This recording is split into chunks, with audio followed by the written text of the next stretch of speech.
What's going on, everybody? Week 12, running backs, start-sit edition.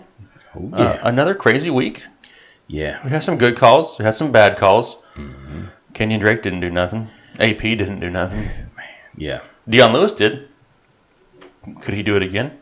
Maybe. Maybe. We'll find out here in a couple minutes. Thanks for joining us, guys. Next episode, Fantasy Headliners. Coming at you with some running backs. Give you guys some insights for this week. Going to go a little bold here at times. Yeah. Some may not be so bold, but this time of the year, you got to do what you got to do to make sure you get the W. Yeah. Because you're probably in the playoff hunt. And we need everybody in the playoffs. Everybody. All right, Matt, who you got to start us off with? Let's get right into some running backs. All right. I'm going to start out with Mr. Todd Gurley.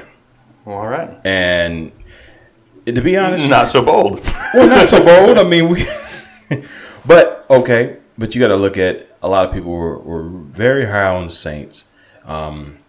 Defensive-wise, I mean, coming into this few weeks here, and they have been doing well, on both sides of the field, as far as running backs, stopping the run, maintaining, the pass. But this week is going to be a little difficult, simply because Gurley's going to get so much volume, with Lattimore being out. It's a ripple effect with that whole defense, I think. But I like Todd Gurley a lot. I mean, that whole Rams offense is looking great.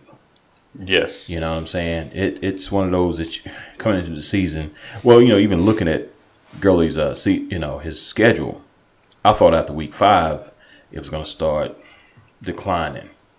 Not so much. It's gone down. I mean, he's not getting 20 and 30 a game anymore. Yeah. It's not what it was, but it's still way serviceable. Oh, absolutely. All right, I'm gonna go a little bolder. Okay. I'm gonna go way down the list. It's maybe the first time he's made the show. I think he made the waiver wire show once. Right. We're going Orleans Darkwa. The dark one. The dark one. Volume. I mean, that's what's key at this position is trying to find the guys who are going to get the most touches. He touched the ball 22 times. And any team, I don't care who they are, you get 22 touches, you probably should start that guy because, like we've said in the past, you don't need to average 10 yards a carry. Yeah. You need to take those 20 carries and bust one of them. Exactly. Listen, it's like baseball. I don't need you to get a hit every time. But if you can get hit 30% of the time and bat 300, I'm going to start you. Right. Same thing here. I don't need you to bust a big one. I mean, I'd like you to every 20 carries. Yeah. But just give me one. That's all I asked for. That's all I asked for. I ain't trying to be greedy. Man. Give me one. And then he had a great day. I mean, his yards per carry weren't huge. 20 carries for 74 yards, but got the touchdown. Yeah. We'll take it. All day long. All day long. Now, he's going against Washington, in Washington. Right. Which is a little iffy. But like I said, when you're starting running backs at this point of the season, do you want to take your chances with a committee of some guy who may get 7 carries? Yeah. Or you want to take your chance with a guy who's going to get 22 touches? And I'll take the 22 touches every week. Yeah. You got to go with that volume, man. And this kind of, goes into, my next pick, which is so weird because, you got 2 almost top 10 backs, on one team. And they're both getting volume every week. So I'm going with Mr. Alvin Kamara against the Rams. The Rams are stout. They don't have a scrub defense by no means. But the Saints offense, man, is just, that ball out of control. If I had to rate the top 3, of course you're going to put New England up there, and the Eagles. But the Saints are right there with them, Even my boys, the Steelers, I love them. The Killer Bees are awesome. But I may have to give the edge to the Saints right now. Just because of the fact they have these 2 backs that are just, you can plug them in no matter what week. They're both going to continue to produce. And I just like Kamara just a tad bit more this week due to the fact of his pass catching ability. So, Alvin Kamara. Check him off. I want to talk about Ajayi for a second because this is probably somebody who we're going to get a lot of questions about this week. Yeah. Because he looked great when he got the chance, but he only got like 7 touches. And like I just said with Darkwa, if you're looking on who to start this week, I want to make sure I'm going to get more than 7 touches from my RB1 or RB2. Yeah. And being that we can't guarantee that in Philly, I'm not going to say sit Ajayi, But I would not play him at anything more than a flex going forward. Yeah. I mean, with Clement and I guess Barner is the goal line back now. Blunt got more carries than anybody. This is like a New England backfield all of a sudden. I think what we talked about off camera is, at least with New England, they got 4 backs, but only 2 of them are probably going to do something at a time. Yep. They're going to use all 4 of them in Philly, and you can't count on any of them. So going forward, I mean, Blunt or Ajayi as a flex play. Yeah. Everybody else, maybe deep leagues flex play, but I don't trust any of them as an RB1 or RB2 going forward rest of season. Yeah. Which is, a lot of people had him, he's going to be a top 10 back. And I do believe if Jay Ajayi gets the carries, if something happens to a Garrett Blunt, oh, yeah. all of a sudden, then yes, Jay Ajayi gets catapulted. But he can't, do too much more than what he did last night with the amount of touches he got. I mean, 7 carries for 91 yards. Yeah. I'll take it. I'll take it all day That's long. great. Yeah. I just can't, depend on that one big play in order for it to happen every week. 'Cause that's not going to happen every week. Right. So Jay Ajayi, no more than a flex play. Yeah, indeed. This is, I guess it's kind of bold in a sense, but I like Christian McCaffrey this week. And the reason being is because if you look back to a couple weeks ago, it was basically Cam and Jonathan Stewart. As far as the running game is concerned, I'm not expecting Christian McCaffrey to go out here and get 100 yards on the ground. I'm just saying you can use him as a ideal flex play.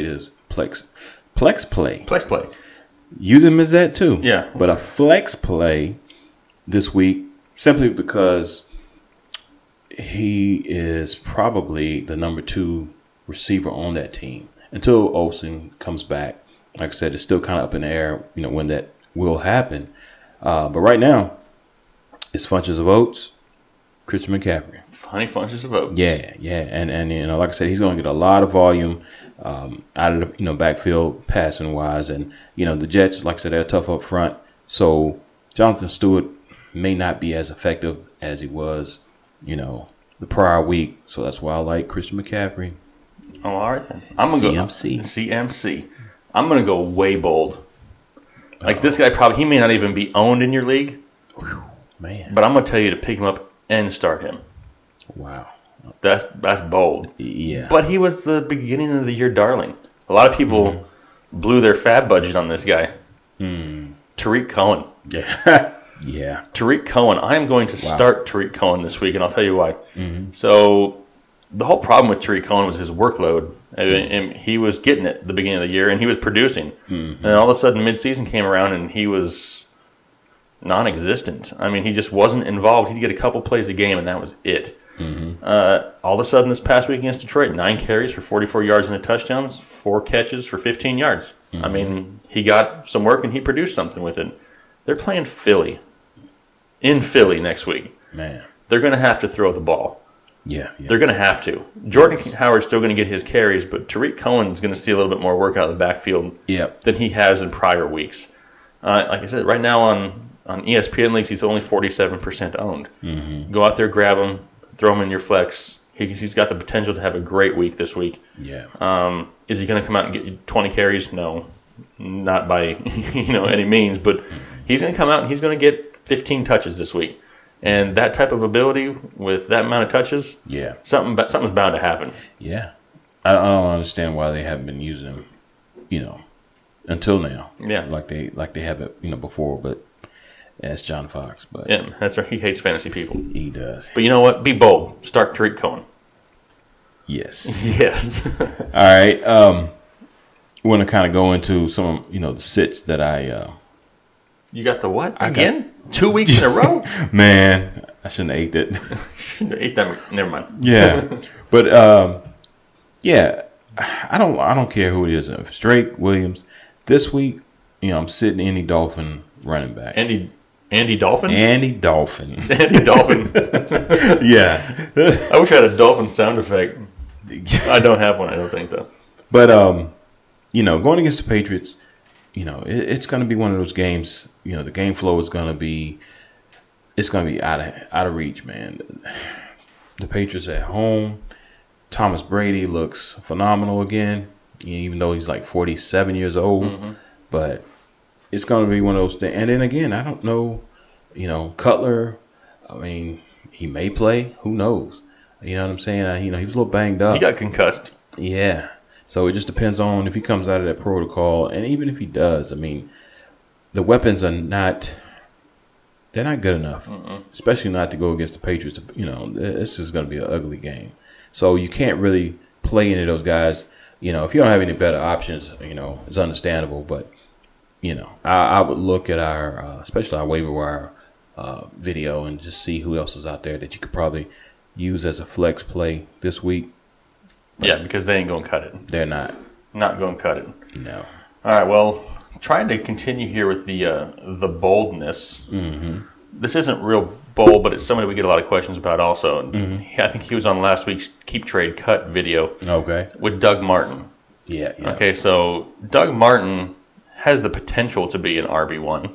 Mm-hmm. He has the offense at times to produce an RB1, but he is obsessed with only running 2 yards and falling down.